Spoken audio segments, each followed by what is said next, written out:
देश की राजधानी दिल्ली में यमुना नदी की सफाई का मुद्दा लंबे समय से चलता रहा है। हालांकि इस विषय को चिंताजनक भी बताया जाता है। यमुना का पानी बेहद प्रदूषित है, लेकिन सरकार तमाम वादों के बावजूद यमुना की सफाई की ओर ध्यान नहीं दे रही है। हालांकि यमुना की सफाई का मुद्दा उठाया तो जाता है, लेकिन केवल छठ पर्व के आसपास। दिल्ली के विधानसभा चुनाव हो या एमसीडी चुनाव, दोनों ही चुनावों में आम आदमी पार्टी ने हमेशा अपने मैनिफेस्टो में यमुना नदी को साफ करने का वादा शामिल रखा है। लेकिन दिल्ली सरकार के 8 साल के कार्यकाल में अभी तक आम आदमी पार्टी दिल्ली की यमुना को साफ नहीं बना पाई है। दिल्ली की यमुना नदी प्रदूषित है, इस बात से हम और आप रूबरू हैं, लेकिन इसे प्रदूषण मुक्त बनाने के लिए हालात अभी तक जस की तस हैं। इन सभी के बीच क्या कभी आपने ये जानने की कोशिश की है कि यमुना नदी में झाग क्यों आते हैं? इस बात का जवाब आपको इस वीडियो के एंड में मिलेगा, तो वीडियो को एंड तक जरूर देखिएगा और द न्यूज़ 15 को आज ही सब्सक्राइब कर देश दुनिया की खबरें भी जरूर जानिएगा।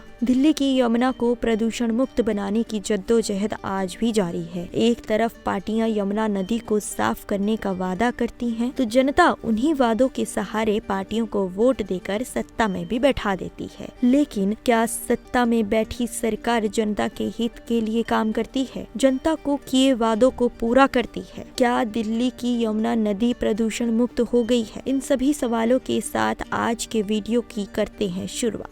यमुना नदी की सफाई की आवाज अधिकतर पूर्वांचली त्योहार छठ पर्व पर उठाई जाती है। छठ प्रकृति और सूर्य की पूजा का त्योहार है। इस पर नदियों की भी पूजा होती है। छठ पर हमेशा दिल्ली की यमुना की सफाई का मुद्दा जोरों शोरों पर होता है, पर छठ के पर्व के बाद और पहले यमुना की सफाई की बातें पूरे साल नहीं की जाती। यमुना पूरे साल ही प्रदूषित रहती है, पर इसकी सफाई का मुद्दा केवल छठ पर्व के आसपास ही उठाया जाता है। यमुना में प्रदूषण की बात जितनी छठ पर्व पर होती है, उतनी पूरे साल क्यों नहीं होती? यमुना में आने वाली झाग का कारण नालों व सीवरेज के साथ आ रहा साबुन व डिटर्जेंट है। यमुना में शहर के कई हिस्सों का शिविर का पानी डाला जाता है। मॉनसून के बाद जैसे जैसे यमुना का स्तर कम होने लगता है, तो प्रदूषक कण एक परत बना लेते हैं। खास तौर पर फॉस्फेट की मात्रा झाग की परत के लिए जिम्मेदार होती है। छठ पर्व के दौरान बैराज के गेट खोल दिए जाते हैं, तो वहाँ पानी की ऊंचाई काफी होती है। इसी वजह से झाग की परत बनती जाती है। माना जा रहा है कि जितनी ऊंचाई से पानी गिरेगा, उतनी ही ज्यादा मात्रा में झाग उत्पन्न होंगे। ओखला बैराज और आईटीओ के पास यमुना घाट में दिखाई देने वाली झाग की परत यही होती है। एक्सपर्ट की माने तो नदी में कई जगहों पर फॉस्फेट की मात्रा अधिक हो सकती है, लेकिन अन्य जगहों पर फॉस्फेट की मात्रा अधिक नहीं देखने को मिलती।